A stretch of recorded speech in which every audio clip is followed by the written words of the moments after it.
Welcome to A Vision Institute, A Vision for Government Jobs. This is Saroj Kumar Jha, and today we are going to discuss modal auxiliary verbs.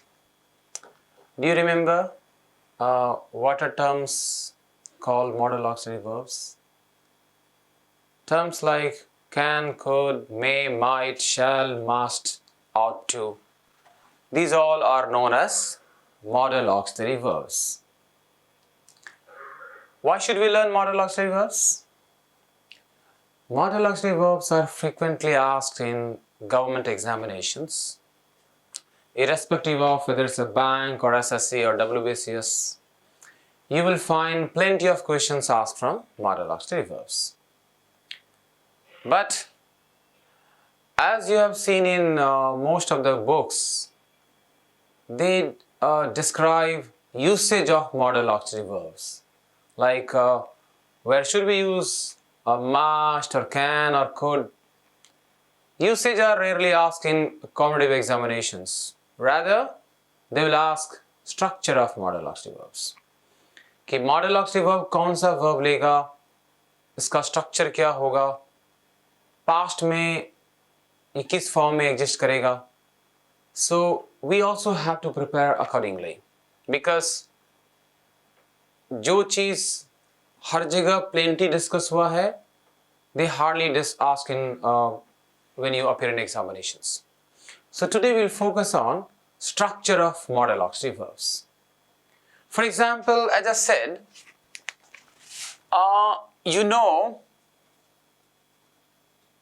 just assume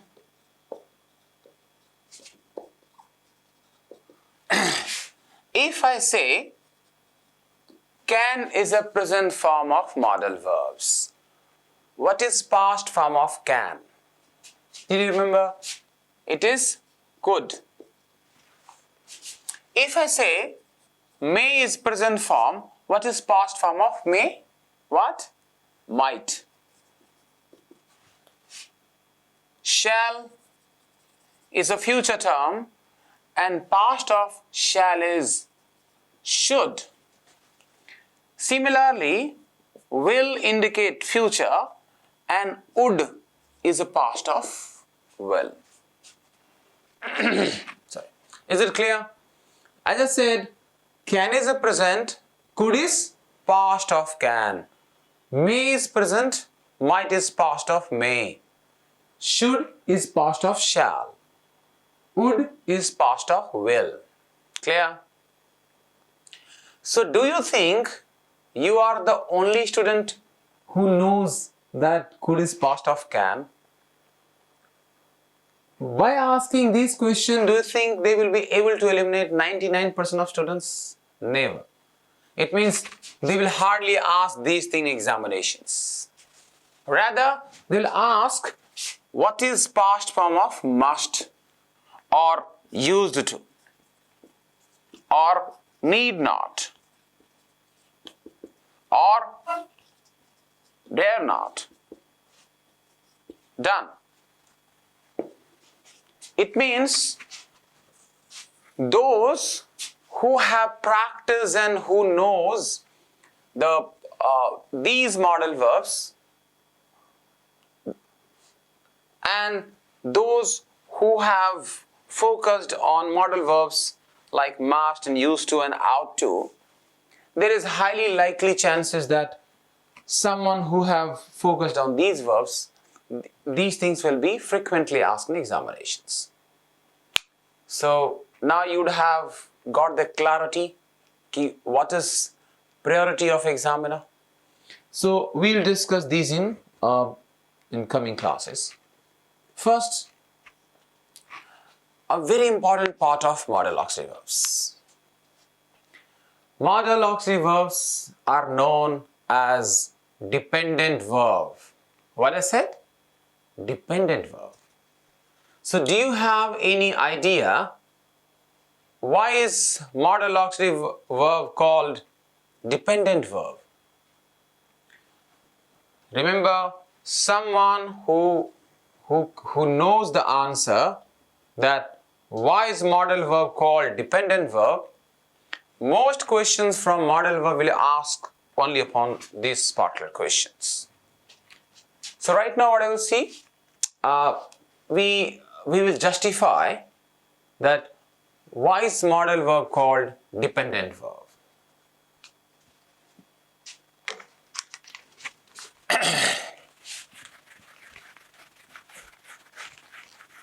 I just said modal auxiliary verbs are also known as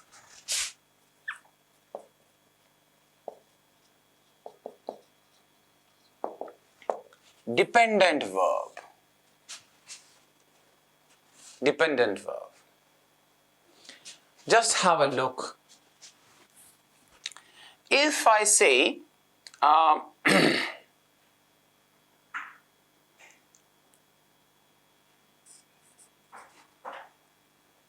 he has a car,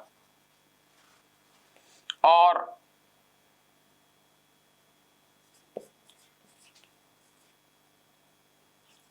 you are a doctor, or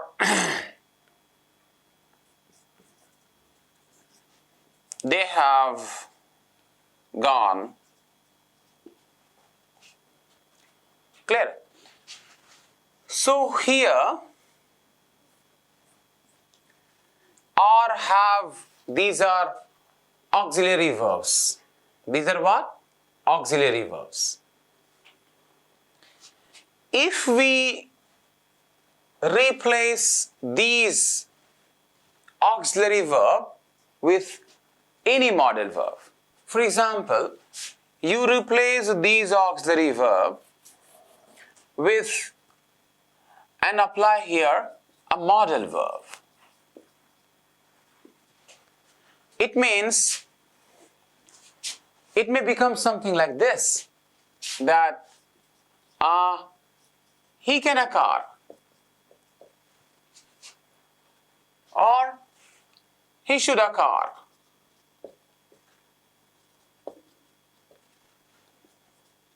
Just have a look how funny it seems. When you were saying he has a car or you are a doctor, it seems all right. But when we replace these terms with a modal auxiliary verbs, it becomes something like he can a car or he should a car, which is really pathetic. Done. So, likewise, it may become something like you must a doctor. Clear? So now what we'll do, we will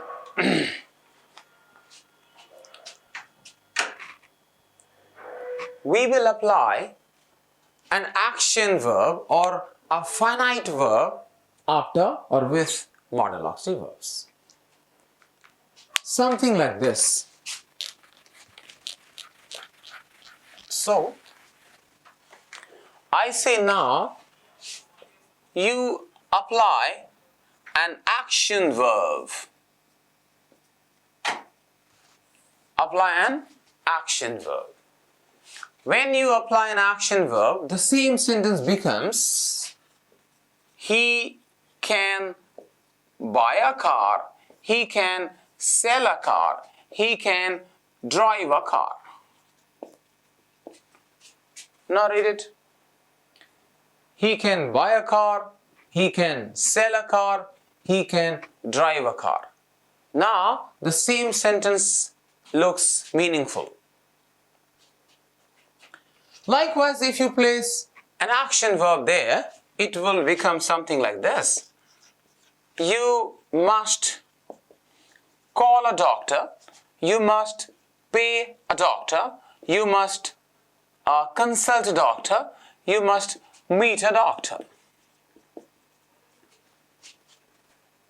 Clear? So,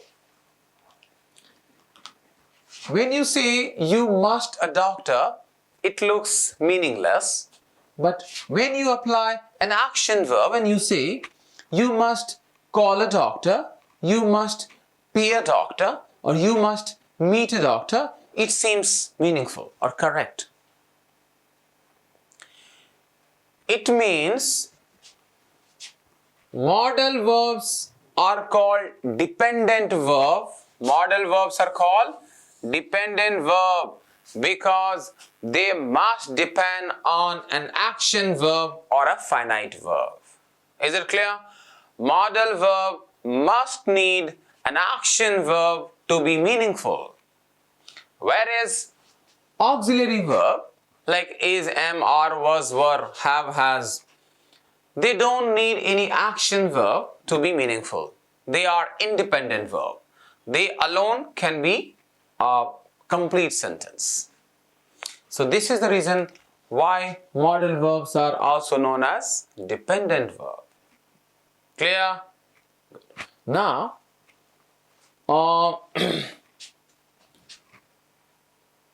we will see one more example. The most important fact of modal auxiliary verb. And from modal auxiliary verb, all questions will relate to this rule, what I'm going to discuss it now. Just have a look. So I said, she has gone to Delhi. I said, the sentence is, she has gone to Delhi. Is this a meaningful sentence or not? Yes, it seems to be meaningful. Now, if you replace this auxiliary verb with any modal auxiliary verb, it means if you apply a modal verb in the place of auxiliary verb, just see what it seems. It means it becomes she must gone to Delhi, or she can gone to Delhi. Does it look appropriate to say she must gone to Delhi or she can gone to Delhi? No. So then what? You just guess how would you make this sentence meaningful or appropriate. I think if you say she must go rather than gone to Delhi, she must go to Delhi, she can go to Delhi, then the sentence seems to be alright or correct. This is the most important part of any modal auxiliary verb. Modal auxiliary verbs must be followed by only present form of verb. I said the most important part of modal auxiliary verb is a modal auxiliary verb must be followed by only present form of verb, that is verb 1, V1. I will just mention it here. It means if you want to solve any question based upon modal auxiliary verbs in competitive examination, you must take care of this particular rule. It says any modal auxiliary verb must be followed by present form of verb.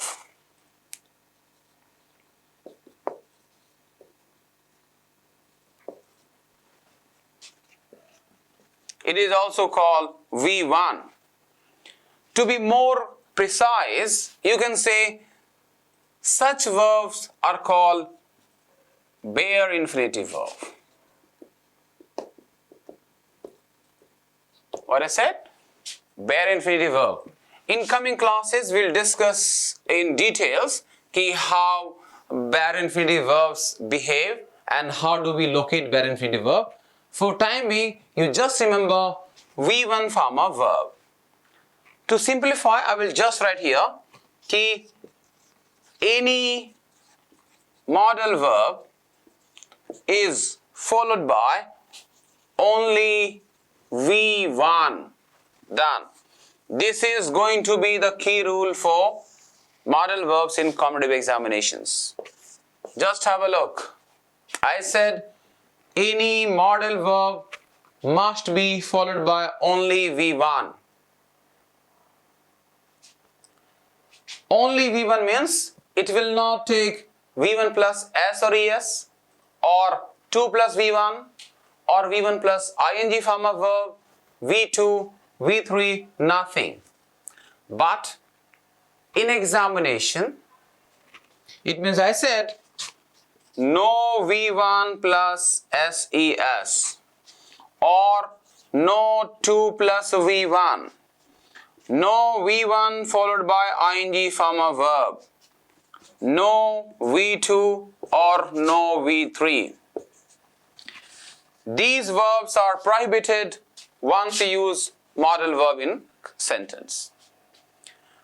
But remember, in competitive examinations, when they ask error location questions or sentence improvement, they are bound to use all these verbs with modal auxiliary verbs. It means in examinations, they will apply a modal verb and they will use V1 plus SES or 2 plus V1, V1 ing and all these.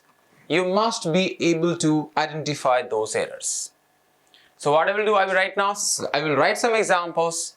We will solve some questions asked in recent years examinations, and we will clarify this rule even further. Okay, I was just saying, like as you know, in bank exams or in SSC exams, they ask questions called error detection or sentence improvement. You just assume they ask this as a question. Just read what? He go to office on Sundays. I said they will ask you, he go to office on Sundays, or he have gone to Delhi. And they will say whether this sentence is correct or not. Or they may underline it and they'll want you to improve the sentence. They will say, yes, if this is incorrect, what is correct form? In that case, can you guess, is this sentence correct? He go to office? As you know, in subject-verb agreement, rule says a singular subject, he is a singular subject, must be followed by a singular verb. An option will be he goes to office. Likewise, singular subject is followed by has and not have. It means he has gone to Delhi. So as you know, most students, more than 90% of students, they will find this sentence grammatically incorrect. They will find he have gone to Delhi incorrect. Rather, they will feel he goes to is correct and he has gone to Delhi is correct. Is it clear? I said most students will find he go to office incorrect or he have gone to Delhi incorrect, and they feel he goes to Delhi, he goes to office, or he has gone to Delhi is correct, appropriate. Here is the twist. It means, do you think that you are the only person who can guess he go is incorrect? No. It means most students will find this incorrect. But in examination, if a modal verb is used, then he go is going to be correct. He have gone is grammatically correct. and rather these sentences are incorrect. I said if modal verb is used, then he go to office on Sunday is grammatically correct and he goes to office is incorrect. Likewise, he will be followed by have, he have gone to Delhi, this is likely to be correct, and he has gone to Delhi is going to be incorrect. It means this is the concept where most candidates may commit error, and this is exceptional cases where singular subject is followed by plural verb. Hence it is going to be one of the key rules of modal auxiliary verbs, or you can say verb in any government examinations. So we'll make it a bit more clear and with some more examples. It means, just see, if I say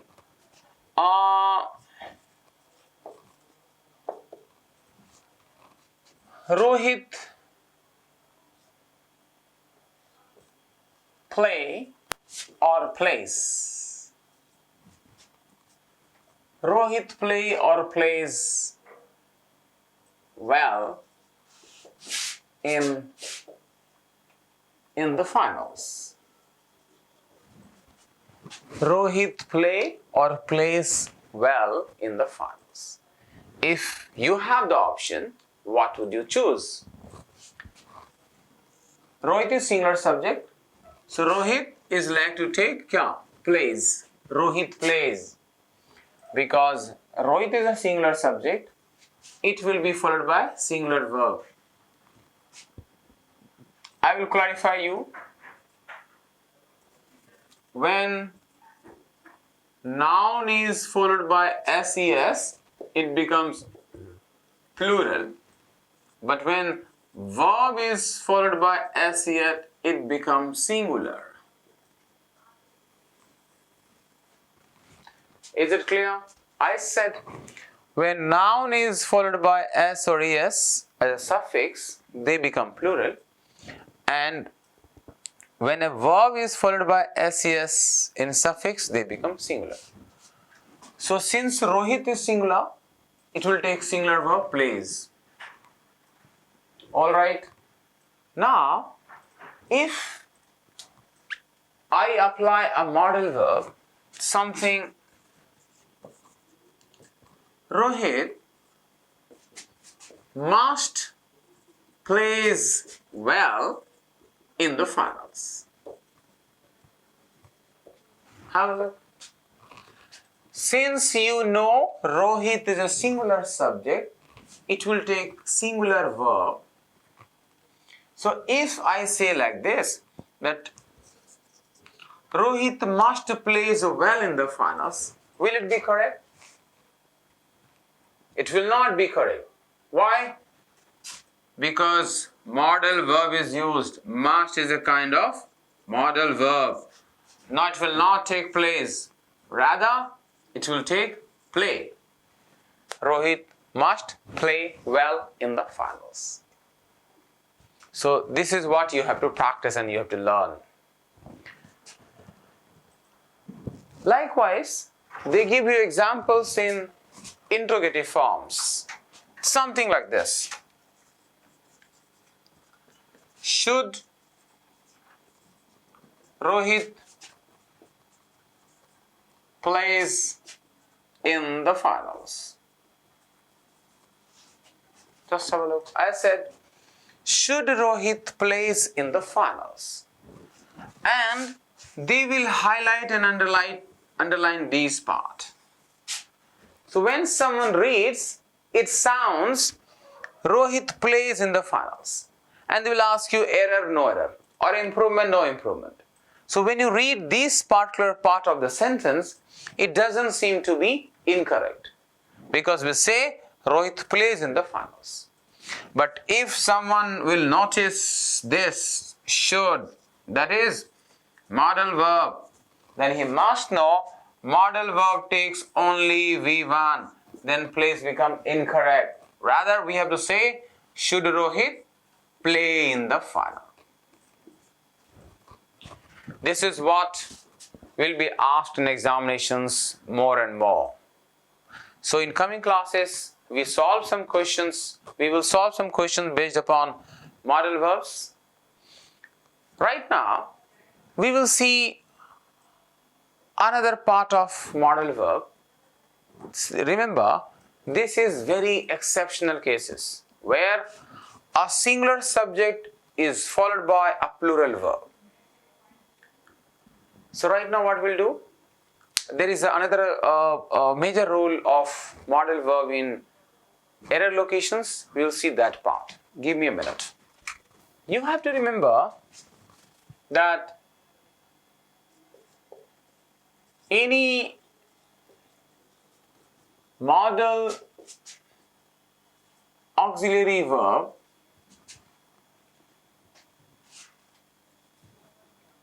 is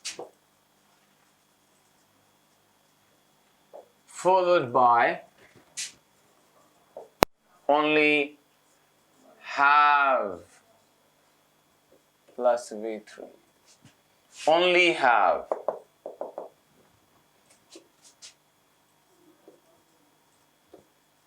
No has.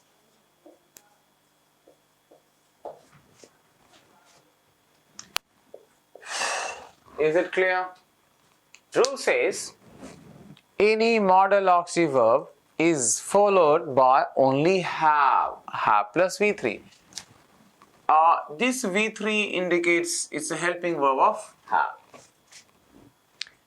It means with modal auxiliary verb, the possessive verb you have to use only have. You can never use has or had. This is again a crucial rule of verb or modal auxiliary verbs. Modal verb must be followed by only have. For example,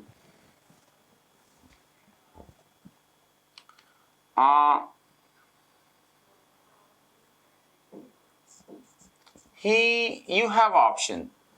He has or have resigned. Just see. He has or he have resigned. What will you search? What will you choose? Since he is a singular must take has. He has resigned. Is it clear? So, if it is something like this, he had and has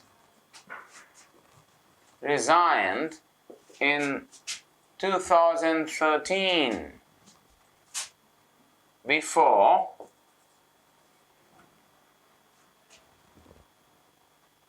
there is some maybe predicate. So you have to choose. He is a singular subject. It will be followed by had or has. Since there is 2013, it means we must apply what? He had. Here has will become incorrect because it indicates past, and we know the past form of possessive verb is had. It means he had resigned in 2013. Clear? Now see one more final example for this rule. It means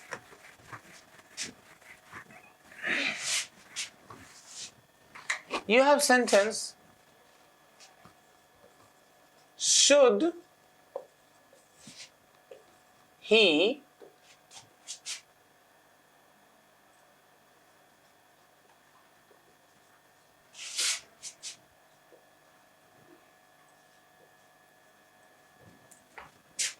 and you have options has, had, have and having. I said question is should he dash resign in 2013, and you have options has, had, have or having.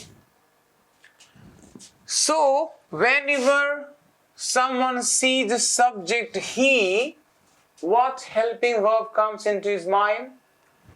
he usually takes verb what? Has. So he will tend to apply he has as a helping verb. He has resigned. Clear? Because he is a singular subject. At the same time, if someone notices 2013, that is past, here subject is singular. When someone notices 2013, he will tend to apply had as a helping verb. That should he had resigned in 2013. Clear? What will be your answer? Can you guess what will be correct here? Should he has resigned or should he had resigned? Yes, correct. It means since here is a modal verb is used, as you have seen the rule, a modal verb must be followed by only have. It means though there is singular subject he, there is a past mentioned 13, it will still take have as a helping verb. That is, should he have resigned in 2013 is going to be correct.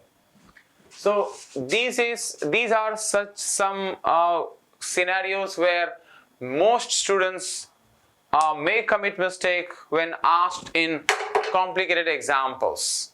So I believe you have understood these two key rules of modal verbs well. In coming classes, we will discuss certain examples and frequently asked questions based upon modal auxiliary verbs. So as I said, in coming classes, we'll discuss frequently asked questions based on modal auxiliary verbs. Thank you very much for watching. If you find this video informative, share with your friends, like it, subscribe it, and hope it will help you in your preparation for government exams. Thank you very much.